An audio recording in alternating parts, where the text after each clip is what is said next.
Hello, my name is Pastor Derek Lane, and I live and pastor here in the Othello community. I'm vaccinated because I know how illness can hurt the community. As a grandfather, I am boosted to help protect my 3.5-year-old granddaughter who can't be. I don't want to see members of my community die needlessly. And as a pastor, I've had funerals for those who caught COVID, but none from taking the vaccine. If you have questions, need resources, or want to make an appointment, visit kingcounty.gov/vaccine. The beat of the Fox with nastiness is back on K-Fox Night Beat. Yo, what's the deal? It's the legendary Hall of Fame DJ Mixmaster Ice from UTFO. What's up? Who you thought this is? This is Sir Mix-a-Lot. And this is Terry Lewis. And I'm Grand Mixer GMS. What's up, y'all? This is DJ Third Degree. This is JJ Hudson from the High Children family. Sunday nights from 9 p.m. to 11 p.m. Pacific Standard Time. It's K-Fox Night Beat with DJ Nastiness. Bringing back the memories. Bringing back the memories. Bringing Seattle's hottest music. Bringing Seattle's hottest music. Rainier Avenue Radio.world. That's my noise. Peace. Women are not an homogenous group. We face discrimination differently depending on factors such as ethnicity, age, socioeconomic status, and more. Rainier Avenue Radio is proud to amplify women's voices. They are the experts of their own lives, initiating conversations within their community about challenges they face, the solutions they're working on, and the opportunities they see. Please join us this Sunday from 2 to 5 for Women's Voices on Air. We know our challenges. We are the experts of our lives. We are master multitaskers, prioritizing our family, friends, and our faith above our own needs. Our needs and voices are too often overlooked. Please join us this Sunday from 2 to 5 p.m. for Women's Voices on Air. We tell our stories in our own way. Atlantic Street Center has been serving the children, youth, and families of the Seattle-King County area since 1910. We partner with families and communities to raise healthy, successful children and youth through services including counseling, early learning, youth development, domestic violence, and education support for school-aged children. Committed to serving the African-American community, Atlantic Street Center provides services and support for all marginalized people. Learn more at AtlanticStreetCenter.org. Would you like to see when your favorite Rainier Avenue Radio show comes on? Check out our show schedule, updated weekly at RainierAvenueRadio.world.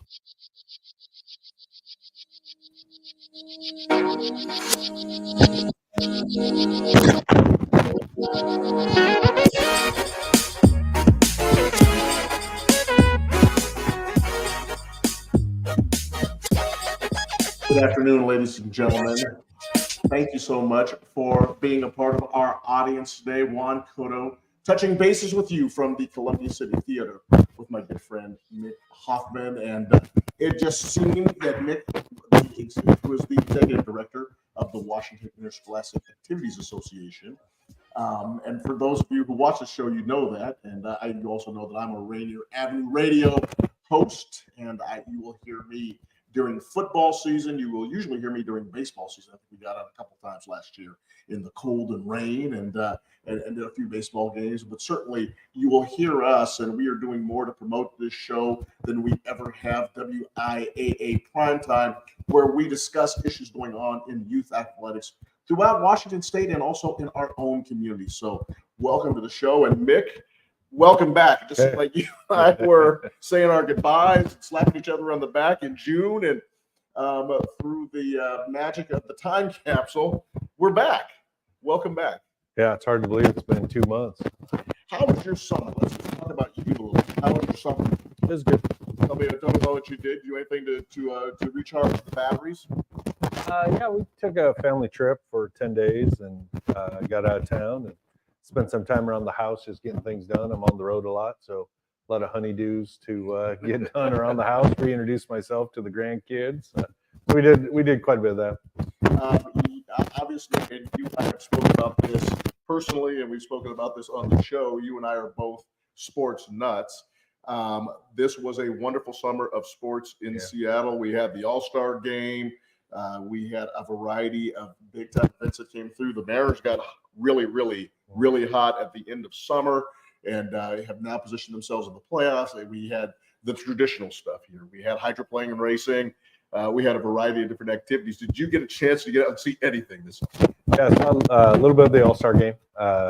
Had my grandson and son-in-law go to part of it so they could experience that. So as an 8-year-old, that's not very many kids get that opportunity. He's a baseball nut, stat freak. He recites things every night when I talk to him, games that happen. So that was a lot of fun. So we got to do a little bit of that. And other than that, not a whole lot of sports stuff this summer, honestly. Spent most of it just getting stuff done, like I said, around the house. I live with our son and daughter-in-law, and I had to come back and put in my fair share of the work around the house. When you see your grandson and you see him being enthusiastic about sports, and it kind of conjures up thoughts of living in my house with my brothers growing up and arguing over the stats and being so into baseball cards, just getting excited about things coming back to school and football season, and get the excitement of having the new Seattle Seahawks in town. When you see the next generation, how does that make you feel in terms of connecting them to sports? I love it. That's really what got me through my childhood. It's that sports was a escape, and so having people just enjoy it for the sake of experiencing it, whether as a fan or a participant. For a guy whose life is involved in helping organize that, it really makes it worthwhile. And when you see your own family and you can see that how much it means to them, not because of what I do, but just because of what sports allows, and seeing how sports teams, when the Mariners start doing well, people kind of forget their politics and they're just Mariner fans. And it doesn't matter, where they stand on election night. During the game, we're all voting for the same team. And, that's why I tell people about high school sports. It still brings communities together to support young people, to support teams, to support a community. And hopefully we get more and more of that as we move forward. You're listening to Mick, Hoffman, and Juan, Cotto on WIAA Primetime on our community radio station, your community radio station. It feels so good to be back saying that. Rainier Avenue Radio.world. We are here at the historic Columbia City Theater. We are on live Tuesdays at 3 o'clock. You can find the show. We certainly will be here at the opening part of the year, and then Mick and I kind of skip a week or two, but you definitely know where to find us. And we're going to promote this show, and I'll get the links out on social media, working with the incredible Daniel Ellis and, of course, Tony B, as we discuss sports and really the youth sports going on in our communities throughout the state of Washington, and hear some of the great things going on. This isn't really a sports show either. While a friend of mine talked to me this summer and said that you and Mick are really talking about some important issues, and there are a lot of important issues that our children face as we come back to the school year, Mick. Obviously, education is such an important part of our community and the role that sports plays in that. But it seems like our children are facing more and more challenges, no matter where they are in the rural community or whether they're in the inner city community here and along the Rainier Valley. And it's great to have this vehicle, this avenue, so to speak, play on words, Rainier Avenue Radio, and this avenue of sports to work with our children and help them find their way. Yeah, absolutely. I mean, lessons learned you get from sports. So especially if we can be intentional with it. We talk about that a lot. Experiences happen, you can learn something from it. But if those coaches and school programs that are really focused on the value of what is done through education-based, we can do all kinds of things for kids. I mean, we know, 1.3% are going to get a scholarship of some kind. That's not a full scholarship, just a scholarship. So essentially 99% of our kids, this is it. This is their Super Bowl. So one, let's make it phenomenal. Let's make it awesome for them. And then number two is let's get something out of it besides a batting average, right? By the time they get our age, they're going to lie about it anyway, right? And so, we can do that. And the other piece is every kid gets a chance. When I saw you in the car as we were parking, I was on a call with the executive director of Special Olympics Washington about, what they do in our team and how we can partner together. And, that's available in schools. And it's not a for-profit. It's not anything other than teaching people how to work together. So, yeah, I mean, the sports is fun. A competition, I love competition in anything. So there's nothing wrong with that, but how we go about it is more important than what we do. One of the areas that I missed in terms of the big events that happened this summer, and it was very unique because the Men's World Cup being played in Qatar was in the winter this year, and we had the Women's World Cup last month. And the United States soccer team, which is usually the perennial power, did not fare very well. Yeah. And it was just so interesting, Mick, to see the coach has stepped down, and now the intense pressure on women's sports, and you know that you're supposed to win every year, and it's just really interesting the high profile event that it was, and when our American women were eliminated, the process now for 4 years later, but it really showed me how women's sports is really picking up now. Yeah, absolutely. Absolutely. I mean, if you think about the talent level, look at the WNBA, the talent. It's too bad it's played during the summer because, again, it's a time where a lot of families are traveling and it's not as accessible for fans. But the talent level of college basketball, we talked about the hosted games here in Seattle for the Elite Eight and that Iowa-Louisville game. I mean, it's incredible talent. And you know, yeah, the Women's World Cup team from the U.S. didn't do like they have done in past years, but think about what they've done. And they got a bigger win this year anyway with the equal pay statement, right? And so, you know, they got things changed, people agreed and moved that agenda forward. So there's a lot of wins besides just there. And when you're playing the World's game against people who are competing year-round, getting ready for that, you're not going to win them all. I thought the women's players handled it extremely well. You hear some rumblings about some internal things, but there was nothing overt out there despite such a huge disappointment for them compared to the expectations put upon them. This is Mick Hoffman. He is the executive director of the Washington Interscholastic Activities Association. I am Juan Cotto, radio personality on your community radio station, Rainier Avenue Radio World. This is WIAA Primetime. And this is where we sit down and we discuss issues going on in youth activities, youth sports in particular, all throughout the state of Washington, from the very smallest divisions all the way up to 4A schools. We sit down and we look at different ways that we can, number one, improve the situation, maybe get you involved. There's always an opportunity for referees, and we will talk about that, I'm sure, multiple times, and we'll invite people to pursue that opportunity to volunteer and serve your community. Mick, I went to the University of Washington game on Saturday, and I have been, as you know, I've been doing some work, and to me, it's really examining sports as an entertainment vehicle. This year, I went to, and I will not share with you how much money I spent on tickets, but I went to Kraken games, I went to Mariners games, I've gone to a Seahawks game. I've gone to I went to playoff games in the National Hockey League, and that is that's taking money out of my child's college fund. I went to games with the Seattle Seahawks preseason. Nick, at the University of Washington Husky game, it just seemed to me that there were some seats that were empty. And coming back from summer, I guess it's to be expected. The students aren't at the school yet. But I remember growing up, I mean, the Husky games were just always packed. And this was a 12:30 afternoon game.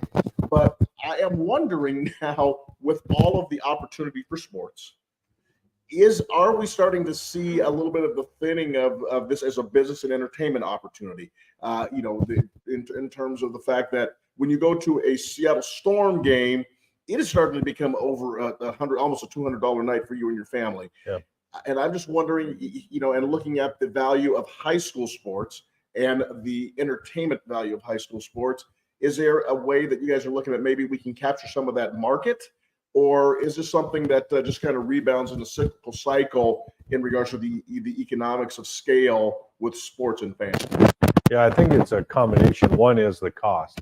We hear that even at our events. You go to a state event, $12 to get in, family of 4, that's $50 to get in the door. Then if you're going to stay for a couple games, depending on where we're at, it might be more parking, and if it's out of town, I got hotels, which if you can find a hotel for under $125, that's a pretty good challenge anymore.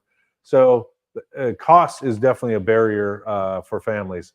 That being said, you go to the college and pro level, it's significantly higher, as you mentioned.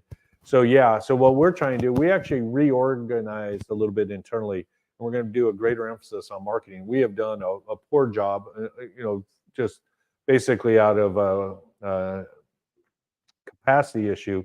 So we've added a staff member, freed up a staff member to help support with the marketing. I mean, we have some phenomenal talent in the state of Washington in a lot of sports. A lot of those teams and events you talked about are Washington, high school students playing in those. And we need to do a better job as an association broadcasting that out, not to make more money, but to give people the opportunity to see them before they go to the NBA, become Rookie of the Year, and you're paying $300 for a decent seat. So you'll see that from us this year, because one of the challenges that you talked about is our public schools, especially with funding. And students coming out of COVID have found a lot of other alternative options, whether they're private schools, which we're seeing more private schools open up, more online and homeschooling, kids staying with that. And so it's causing some funding issues at some of our high schools. And it's going to end up they're going to have to make some choices of where they go. So we're marketing what we do as an investment based on the data. I heard an AD say this my first year in the office, that I asked him, introduce yourself, tell me, what do you do? Why do you love what you're doing? He stood up in a crowd of 100 ADs and said, I run the most effective intervention program in my school. And he's right. When you start talking about hundreds of students and the value of sport. And so we're trying to do a better job of create some materials for athletic directors to be able to advocate in their communities prior to a levy. So it's ingrained in people to really understand the value of what they offer. So. And you touched on it. I mean, the young lady who is the all-star point guard. We saw in the WIAA the NC2A championships, and what a tournament she had. The NBA Rookie of the Year also played here in Seattle and is now playing for the Orlando Magic. And I will spare myself from telling you that he went to my alma mater up on Capitol Hill. Tremendous talent. And I mean, does anything surprise you coming out of Washington State anymore? Cooper Kupp, I just saw Cooper Kupp on a scroll on Facebook, and he's getting ready to come back. And he had a fantastic career over at Eastern Washington University, and came out of the high schools in the Tri-Cities. It seems like we see a Washington State athlete involved in something. Absolutely. We just had a young lady out of Capitol finish 9th in the world in pole vault as a 19-year-old. And her sister, who is equally as competitive, is going through some preparation to start competing again that is just as good. And so there's these athletes in multiple sports that continue to do things that we're going to do a better job of highlighting. Their schools do a good job highlighting them in the local community. We need to do a better job of doing it as an association. And then also at the same time, we're working on some programming to be more inclusive, to encourage schools to be very intentional in helping underrepresented groups and their participation numbers participate, and to recognize their efforts through a program we call Stride. So we're trying to do some things to help all students. We also need to highlight those exceptional ones. I mean, think about this. If you would have bought a season ticket to your alma mater to watch those basketball games that year without COVID, that gives you about 10 games at home for $60. Now you're paying that for a nosebleed to even try to see who that is on the floor, and you could have been sitting 5 feet away, right? And we need to do a better job telling the story. That's what's special about high school sports. He is Mick Hoffman. He is the executive director of the Washington Interscholastic Activities Association. I am Juan Cotto. I am your host and voice here on Rainier Avenue Radio. Here from the historic Columbia City Theater. We just saw Tony B scrolling through the theater and got a chance to nod at him. We also this show is being produced by the incomparable Daniel Bellis. Daniel, how you doing? I'm sure that if you like fresh juice you will see Daniel Bellis on Rainier Avenue Radio. So many things to catch up on as we are just getting back from an action-packed summer. When we go on vacation, my wife and I and the kids, unfortunately, we didn't go very many places this year. Actually, people came to us. But when we go on vacation, Mick, we try to clean the house up so when we come back, it's clean when we get back. You have some time off. Your staff has some time off. And obviously, with sports starting up in early September, you guys have probably been back for a month. What did you guys come back to? Yeah. Well, we came back to hitting the road. We spent the first 2 weeks, we were 8 days on the road, meeting with our athletic directors and our board. So we came back to the hotel room, essentially. And August is our busiest time preparing for the year. So, but that's a good thing. We also came back to way less stress as far as, last year when we came back, we're still wondering about this COVID thing, right? Is it going to hold? Are we going to be able to play? What are we going to do if it comes back? And now that even with this escalated numbers recently, it's become more of normalcy. So like we're coming back to what is the new normal? What's this going to look like? And now we're able to go back to implementing some new programming, expanded programming, as opposed to just trying to hold serve and maintain what we had. So we came back. I asked staff when they took off at early July. I just said, look, do me a favor, 2 weeks. Don't check your email. Don't do any work. 2 weeks, because they've gone so hard. A lot of people don't realize during COVID, we had 30-some board meetings then. When schools were shut down, that we were working 7 days a week, trying to negotiate, restart, and figure out how to do it safely. And so our staff hasn't been able to catch its breath in 2 years. And so one of the things I told them is my expectation of them was 2 weeks, no work at all. Just like you got to completely unplug and come back. And it feels like in the office that people are coming back. Cindy's been there 37 years. She shared, she's so excited to come back, and she felt so good to come back to the office. And so that's a good sign. It goes back to the old adage, if you love what you do, it's not work. Exactly. I mean, the worst thing you can ever do is get up in the morning and have to go someplace that you don't want to be. Right? And I think that's exciting about working in sports, right? Is that people who love it, and it goes beyond really the salary. I mean, nobody works for free. Nobody should work for free. You want to be able to take care of yourself. But it just seems like my friends who work in sports, and whether it's at the professional level all the way down to and I shouldn't say all the way down because of the mission, just what I want to say is, how would I say this? All the way up to the high school level, people are passionate about it. Oh, absolutely. I mean, you hear some of the voicemails, emails we get on decisions we make. There's a lot of passion around it. And that's okay. And when people call or email and are upset, I always thank them, and I'm genuine when I thank them for advocating for kids. Like, that means they care. So maybe they deliver in a way that isn't very helpful, or something that we want to hear, but they're doing it because they're advocating for students that they care about. And the great thing about sports is there's always another game coming up, or there's a next year season. And that was probably the scariest thing about COVID, is like, when's this going to end? When are we ever going to get back? I mean, spring training, everybody's got a chance that first couple weeks in February, right? And it's no matter whether they lost 100 games a year before or not. And there's always this chance of renewal and second, third, and whatever chance. One of the things that listeners and friends of mine who watch the show, and people didn't watch the show, by the way, Mick. They do. I always wonder if anybody watches. It is also, friends of mine, of course. It's always an interesting juxtaposition there. But seriously, people who were fascinated by the fact that we didn't go into a team-by-team review. They were like, you guys actually talked about real subjects. So of course, that's what we're going to do in this. And I want to touch on football, because ever since I grew up in this community, going back a couple of decades now, when I was a young man, Sideline Smitty, Craig Smitty of the Seattle Times, a wonderful writer, and so many wonderful writers have worked for the Seattle Times to promote high school sports. But Sideline Smitty declared it, I want to say in the 1980s, Washington is a football state. And this is a football state, and he had always talked about the players and the intensity of the rivalries, all the way down from B8 football all the way up to 4A. And we do. This is a state, and football is a very important game, and it galvanizes all the communities, rural, city, in the autumn, and it brings back school, and relationships are created, and so many are well documented about the sport of football. And I'm just wondering, as you all came into the I guess you'd call this the latter part of summer, coming into the fall, and you started putting the administrative elements together for football. What were the key things for 2023 that you're looking at? What are the key areas of participation?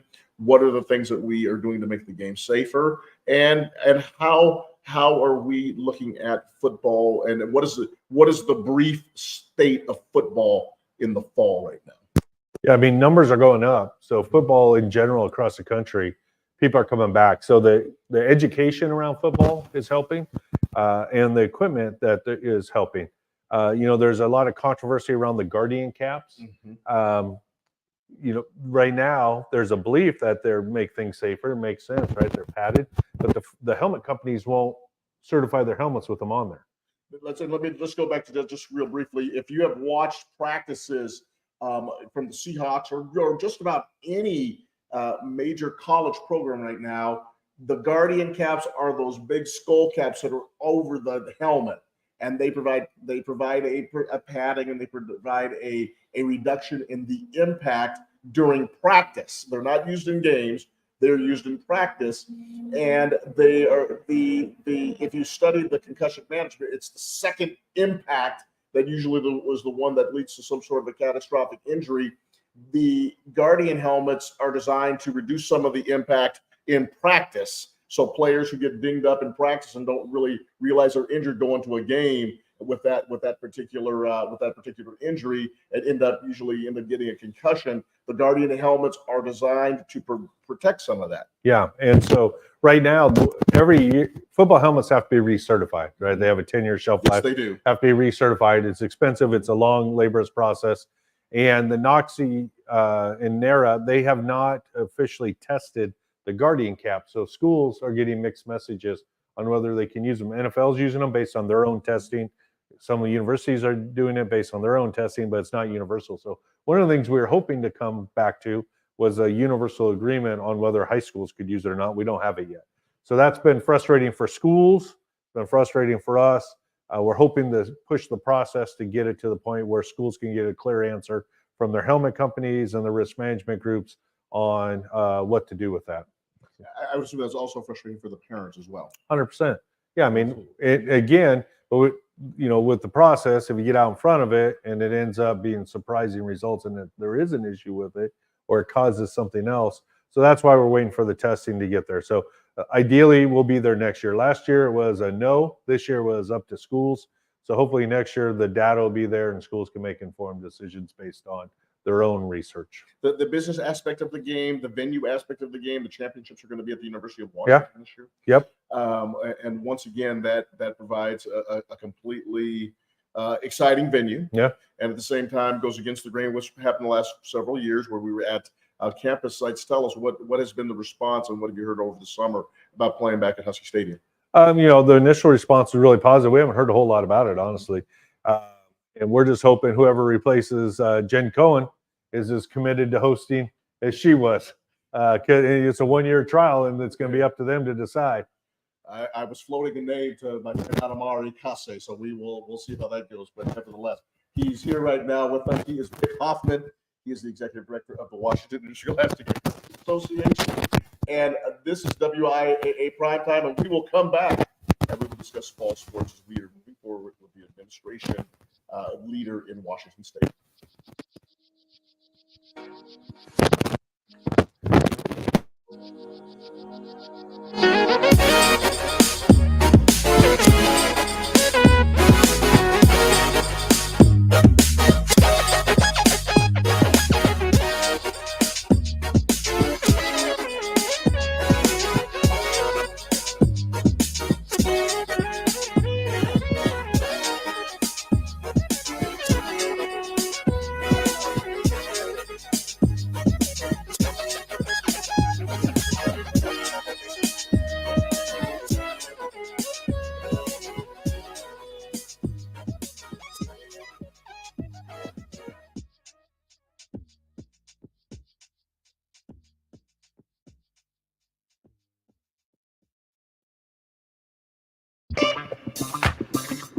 This is Paul Pearson, host of Star Time, and when I'm not driving my sweet AMC Pacer through the car wash, I'm listening to Rainier Avenue Radio .world.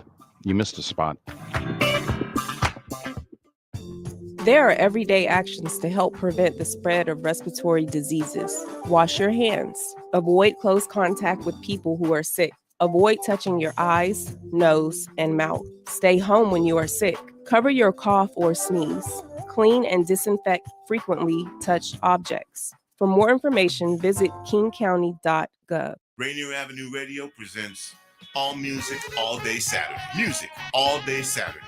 This is Edwin Bailey, Bulldog Blue, Jazz from the Cabinets. That's right. It's time once again for Jazz from the Cabinets with Big Poppy. Star Time. Thanks for tuning in. My name is Paul Pearson. This is Star Time. Saturdays, all music, all day. Reggae Hour, K-Fox Night Beat. Looking for the perfect beat? Yeah, it's the beat of the box. Fresh Juice, D-Money in the group. Myself, D-Money. Nice Size Patrol. Taylor Hart. This is Spencia, the Northwest Rap Gang. DJ Medina. Chad Cheddar. Northwest Rap Gang. Sergio Lacour's Love Line. It's Sergio's Love Lines with Sergio Lacour. Go to the phone line. Tell her who we talk. Sea Monster Radio. Mo Jams is your jam. We're live. Welcome to Mo Jam Mondays. This is KZ of KZ Music Media. Caller Goddess for Mo Jam Mondays. Just my opinion. God is inspiration. Music all day and all night. Saturdays on Rainier Avenue Radio. And welcome to our live studio audience for another exciting edition of Did You Know? And here we go with round one. Did You Know? COVID vaccine is free and easy to get. You don't need insurance or an appointment to get your vaccine. Vaccines are available at many locations near you. And now we're going to double the value. Did You Know? The COVID-19 vaccine is always free of cost. You can visit pharmacies, community health centers, and other health providers in your neighborhood. And now for the lightning round. Did You Know? The Delta variant of COVID is a mutation that has health experts worried because it's twice as contagious. Then for our finale.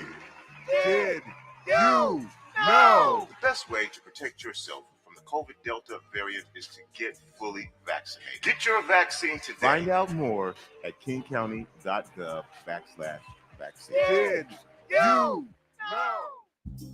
Summer's here, but back to school time is just around the corner. Now is a great time to get ahead of the lines and get your kids their latest COVID booster, plus all vaccines required for school. Free vaccination clinics in King County offer COVID-19 vaccines, boosters, and all vaccines required for school. Get more information at kingcounty.gov/findaclinic. Rainier Avenue Radio, your community radio station will provide you with more information. Rainier Avenue Radio.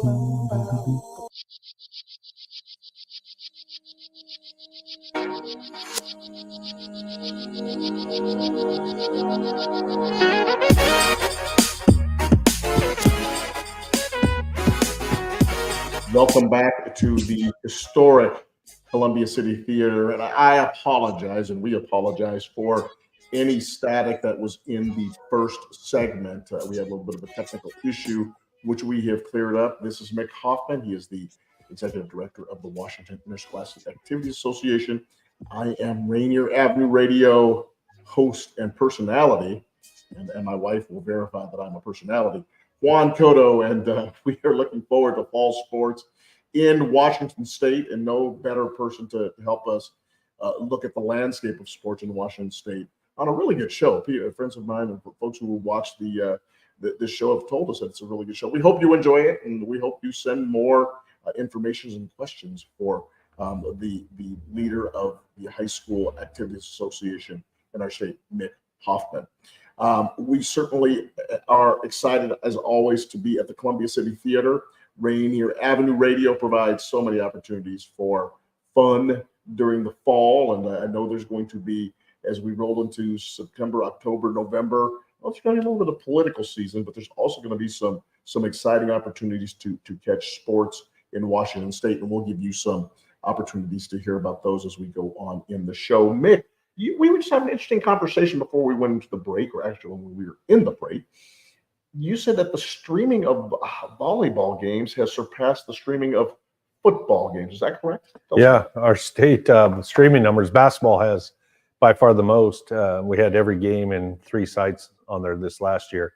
And we do the same thing for volleyball. And their total numbers were about double of online streams for state football, which was surprising for me to see that, my daughter was a volleyball player.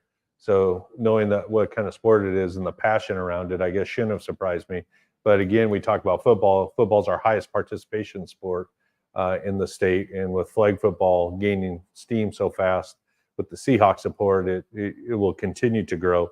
But yeah, more people get online and watch volleyball state playoffs than they do football. So hopefully we'll get all those people who aren't watching online coming to the stadium. And let's just review for folks the sports that are fall sports. I believe there is obviously football, there is golf, there is volleyball, and what else is the primary focus? Yeah, cross country, tennis, some swimming, and what are we missing? Soccer, we got that. Trying to think who's doing what sports. So. And you were also saying, just in regards that there is flag football this time of year as well. Flag football right now is not a sanctioned sport. We're trying to get it to that point for girls. So predominantly played on the west side right now, and they play in the winter season. It's our lowest activity season. It's the time where we have the least amount of girls playing, so it works out. The weather here is pretty temperate during the winter. I mean, we have a little stretch here and there. So they play in the winter. We're going to the Seahawks want to host a summit, Mario Bailey and Paul Johns. Oh, wow. And so we're bringing in some leaders from the different parts of the state over in October to talk about how we can expand it on the east side and then hopefully bring together a statewide championship in the near future. And so that's 7-a-side flag football. Yeah. And it's played basically like 7-on-7. It's a simple snap, and then they go out and run routes. Exactly. I watched the championship game last year down there between Lincoln of Tacoma and Mount Si. And you're watching, the girls are out there, they got the wristbands, and coaches are calling. And I asked James Neal, the district AD, Tacoma, I said, who's coaching your team? And he said, oh, those are tackle coaches. So they're out there coaching just like they do 7-on-7 or they're doing a regular season. And, watching that take place and watching how talented, I mean, the girl threw a 50-some yard pass to win it in overtime. Amazing athletes, skilled football players that in a few years, those girls, think about how you coach, right? You got coached by your coaches, you do a little studying and you become a coach. Well, now we have all these young women getting coached by football coaches, and they in turn are going to become football coaches. And with the role models on TV now with women in tackle, why not? Let's do it. So if Charlie Canoon's involved, I figured Mount Si would probably be in the championship game. The legendary coach of Mount Si, and certainly the man who coached my nephews. And I just figured out Charlie was involved in that somehow, getting that Mount Si team. But how exciting is that? Yeah. Just an exciting season, and that also breaks down some of the barriers about participation in the sport of football. Well, exactly. I mean, the NFL is very intentional with this because they want to get women involved so they get educated on the sport. And hopefully more of them will start playing tackle as well when and if they're ready. And so for them, that was the reason for it. For us, we want to get more women participating. And so we, again, for the benefits that we say over and over ad nauseum for all of you, I apologize, but it's incredible the value of kids who get to participate, the different choices they make in life. He is Mick Hoffman. He is the executive director of the Washington Interscholastic Activities Association. And he graciously comes here on Tuesdays when traveling all throughout the state of Washington, overseeing the conversations to make sports in high school such a great educational opportunity for our high school students. And it's such a great to work with him and chat with him on Tuesdays about high school sports. So Mick, thank you so much for being here.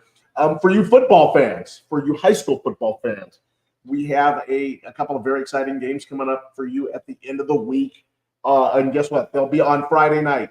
Friday night, Chief Sealth versus Lakeside. They are going to be playing a 5 o'clock game at Memorial Stadium. So the exciting season will be kicking off. Chief Sealth, just a really good program and starting to rebuild on itself. Obviously, Lakeside, they traditionally another Metro League sometimes they're a little bit dormant and they don't have the kids turn out, but when they do, and the kids that go up there and play are very, very disciplined, hardworking, actually at both schools. So it'll be a competitive contest, and it'll be a contest worth watching because the schools are at the same level. And I mean that just kind of from a competitive standpoint. That should be a really good football game. And then, of course, at 7:45 p.m., the Lincoln Lynx, who had a dream season last year and played oh so well and really kind of returned that school back to its history and its prominence here in the city of Seattle, taking on the Garfield Bulldogs. And that's going to be the 7:45 tilt at Memorial Stadium. And so many great things that are going on at Memorial Stadium, some changes which we'll touch on. But it's always exciting to see the schools. And Daniel, thank you so much for showing us the logos. And how exciting is that to have high school football back? You touched on it briefly during our intermission. Memorial Stadium's going through some changes. It's nice to have a venue, and it'll be exciting to be able to go back downtown. And a venue that means not only so much to our city, but also a venue that means so much and a venue that is really dedicated to high school students across the state of Washington. And it's been a long time. I know that the locker rooms and I know that just certain aspects of the stadium have not really been refurbished since I was in high school. And I know that the mayor of Seattle, who was an outstanding football player, an outstanding student, has become just a notable figure in our community, becoming Mayor Bruce Harrell. He also played games down there, and I think the stadium is still the same as it was when he played back in the I don't know what time that was. Probably, he'll probably say a little different time frame than I would give him, but nevertheless, the mayor's played down there. The governor, Jay Inslee, played in that stadium when he was quarterback for the Ingram Rams. It's going to be nice to see what comes out of that. Can you tell us about where we're at in that process? Yeah, I don't know a whole lot other than I've seen some of the conceptual drawings. I know there's some negotiations now between the school district and the city and the board down there, Sales Center board, to decide what the final concept will be of the facility. But either way, you can't beat the venue. I mean, to be able to sit there on a Friday night football game and look up at the Space Needle, the Seattle skyline, for those that are familiar with the history of the facility. So, hats off to the people in Seattle for voting to invest in it, and to the city and the school district for keeping it open in some very trying times. I mean, they faced some real challenges with that stadium, and they've kept it there as a footprint, and now they have a chance to do something really special with it. 283 yards away from the Space Needle, as we discussed on many a night over there, and some wonderful broadcast partners, Rick Dupree, Edwin Bailey, Jay Yeezy, so many folks that have come and called games of the Randall Emerson. We're really looking forward to producing games and being at Memorial Stadium again. And Mick, you're right, it is a wonderful facility to be at. Tell us a little about, you and I touched on this last year. We have golf, we have cross country, two sports that kind of fly under the radar, but we have national representation coming out of those sports, going all the way back to Fred Couples and Ryan Moore and different folks who've played in our golf. That's another area where we see magical performances. And obviously cross country, I mean, the University of Washington and Washington State and some of the other schools in the region take Washington State athletes in cross country, and they've been able to uplift their programs. And those are sports that obviously require a different level of volunteer participation. They are sports that require a different level of coaching and how they work with the athletes. But nevertheless, they are sports that are very well participated in, and they give people an opportunity to compete, and certainly the students do great. Tell us a little about those sports and then how we handle those in Washington State. Yeah, cross country along with track and field are two of our largest participant sports. And so the state cross country championship, you talk to people in our staff, there's a debate a lot of times between that and dance and drill as our favorite events because they're all classifications and it's just a different level of competition. So yeah, and again, it's a unique athlete. I mean, the endurance that it takes and the strength to get out of the chute and hold your spot while you're trying to outrun people is something not a lot of us can do anymore. So speak for yourself. So it's great. And, a lot of them have unique training and because of cross country crosses over so well to track and field, those are year-round athletes playing two sports. Golf, a lot of those kids, especially the elite ones, have some of their own individual coaching. So it's an interesting sport at the high school level where some people are using it as an access point to experience golf for the first time. And you have some of these elite with their own swing coaches, and their high school coaches are kind of managing them and helping them and not tinker with their swing. So both are phenomenal. Tennis falls in the same line as golf in that a lot of them have their own individual coaching. There's a huge junior circuit that goes in there, and then they come into our events. So you have like these different tiers of athletes, but at any one time, you can get a kid who grinds it out and surprise some people. How do coaches deal with that, Mick? I mean, I remember when I was the head coach at Highline High School and certainly the head coach at Franklin High School, certain athletes were starting to get into that. They were getting into, they either had a 7-on-7 type of coach in football that had them working on different things. And even the linemen had specialized coaches outside of the coaches that were working with us. And it was at the very beginning of it. I'm sure that has probably increased now. And then you talk about sports like tennis and golf, the individualized ones. I know a lot of baseball pitchers, and I know a lot of baseball athletes and softball athletes have specialized hitting instructors now. How does that fit in with the high school coaching, and how do high school coaches now balance that out? Yeah, it's definitely evolved over the years. It used to be kind of threatening and frowned upon by a lot of coaches, traditional coaches who had never experienced. Now it's more common. I think a lot of it is no different than we've had this conversation about club sports, on as an ongoing conversation. A lot of it depends on what those coaches are trying to do. If the coach is trying to, those individual coaches, if their goal is to try to charge enough with the idea we're going to get you a scholarship and then point blame when it doesn't work, I think that totally changes the conversation. I would say there's probably more situations than not where they work in harmony together because they're both working what's best for students. And with our rules, our high school coaches have most of the school year where they can't work with their kids anyway. If that kid wants to continue to be coached and have instruction, they have to get it somewhere else anyway. So I think a lot of it just depends on the individuals involved. Can the high school coach not feel threatened by that? And then can the individual coach be a part of that coaching team as opposed to, individual motivations?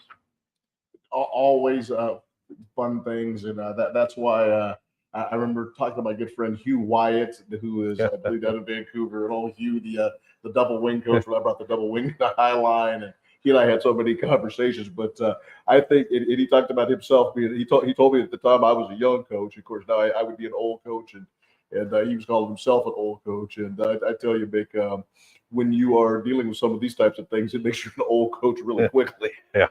Hugh wouldn't have liked it. Yeah. I'll tell you that. I have a feeling you would not like that. Yeah.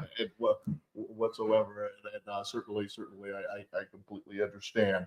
One thing that these instructors and one thing that these select team coaches don't have to work with, although they do emphasize it and they claim to emphasize it, but as a high school coach, Mick, we have to deal with this thing called academics.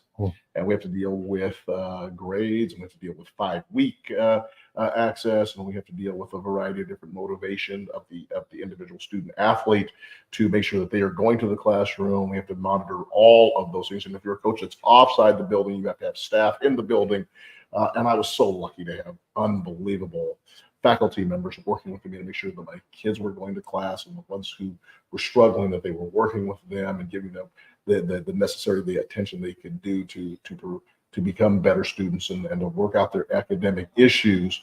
And that always, to me, takes precedence over what the 7-on-7 and some of the select team coaches do. Tell us about academics and tell us where we are, and tell us if there's been any changes in the rules, and is it still district by district in terms of setting those standards, and what obviously it's the responsibility of the coaches, it's the responsibility of the parent, and ultimately it's the responsibility of the student to make sure that they are tracking themselves academically. But what are we doing to make sure that the academic piece is fitting in within our school districts in a meaningful way across the state of Washington? Yeah, for the most part, that's what separates school sports from club sports, is the academic and attendance requirements.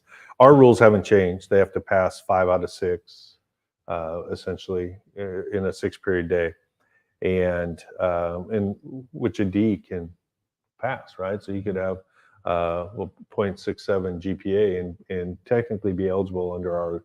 So the WIAA doesn't want to make it a barrier. Schools have a right to make any rule more restrictive. So we have some schools that have a no F policy or a no D or F policy or a 2.0 policy. Those are school rules. That's within their community. They have the right to do that.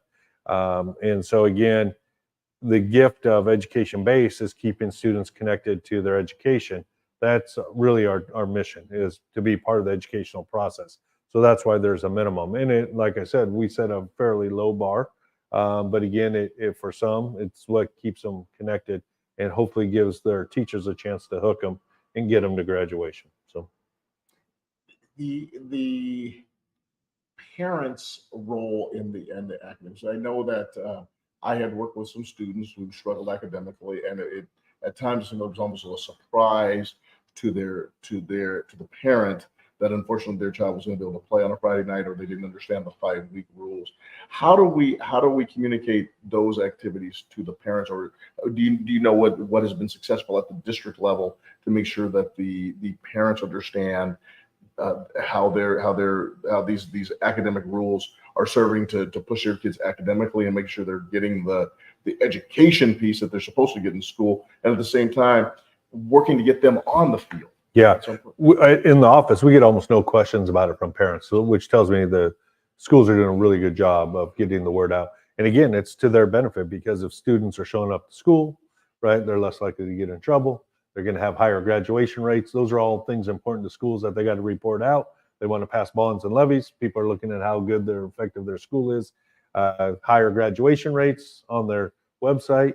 Parents are going to be more likely to send their students there, so it helps grow their programs. So there's a benefit to everybody in this. And so I think schools, from my experience when I was in schools, not using it as a threat, but an educational tool, right, as a motivator for students. And I think they do a great job getting the word out. The districts also have different policies about paper play. Mm-hmm.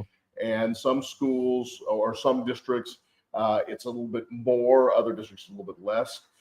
Is there still a focus, and will we ever go back? And then obviously, you know, the funding piece is so important. But do you ever see us going back to where there's a time where the athletes won't pay any money to participate in their high school athletics? In some schools, that's happening. We're seeing that there's a law passed 1660, House Bill 1660. Steve Burquest, who's out of the Renton area, actually a teacher, he got that passed where students who qualify for a free and reduced lunch could not be charged. As a matter of fact, there's ticketing options for their immediate family as well if they qualify. And so a lot of those barriers were removed. The issue is, and what we explained to him is, the state then needs to supplement that funding, because it's going to, I understand they're trying to remove a barrier for more participation, but if schools then aren't able to generate the revenue, then what happens? They make their squad smaller, or they do less sub-varsity. So now all of a sudden students who maybe didn't have the means because they weren't the most talented in 4th, 5th grade, so they can get picked up by a team noticed, or they didn't have the money to pay to get on the team, and they're entering a sport like golf or tennis or even football in their freshman year. If there's no freshman team, you just have JV varsity, they're less likely to make the team because now they're competing against a larger pool of people. So we haven't really seen that as a major impact. What a lot of people don't realize is, nationally speaking, right, I don't have the Washington stats, but sports and activities are less than 2% of a school district's budget. So you're talking like 1.7% on average.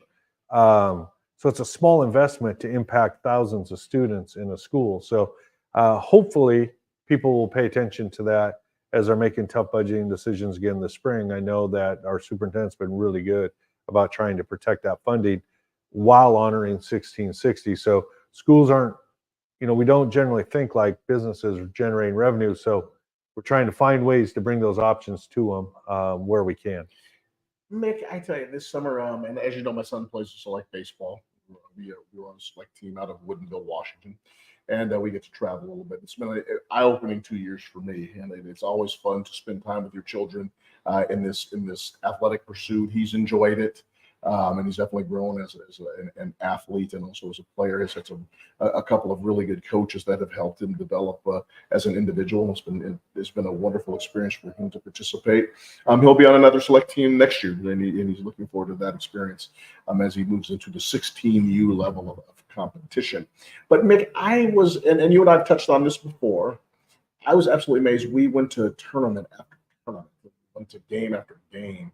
And I would be the only African-American / Latino in the audience. And, in terms of what I am, and people who know me know that I'm a proud American whose father was from Puerto Rico. My mother's a black woman from right here in Seattle. And, I have a dark complexion, and my son is also of a dark complexion. And it's just interesting to go to game after game after game and not see anyone who looks like us on the opposite team or on our team. And I'm wondering, the barrier certainly, it costs almost $3,500 to participate on the team. Because Clemente's dad's worked really hard to earn additional recreational resources so he can enjoy that activity and something that he can kind of build on for himself. If he wasn't, if we couldn't afford the $3,500, I don't know what we would do. Yep. And it just seems to me that we are the cost, and I know this is separate from the select program. I had a number of parents tell me, well, when we go to basketball tournaments, there's all African Americans there, blah blah blah. How do we balance this off? Yeah, it's a great question, and I think that's the concern with some of what happened at the very young youth. That you probably experienced this as a baseball dad, that Little League baseball, like it was, we still watch the Little League World Series, but for the most part in a lot of communities, Little League baseball has died out because the very best players are getting plucked and put on traveling elite teams, right? So either you're good enough or you can afford to pay for the kids who are good enough and you get to be on the team, right? And so a lot of those kids who that was their access point to experience it for the first time don't have it because they don't have the dad who's generating the extra money or the mom who generates extra money.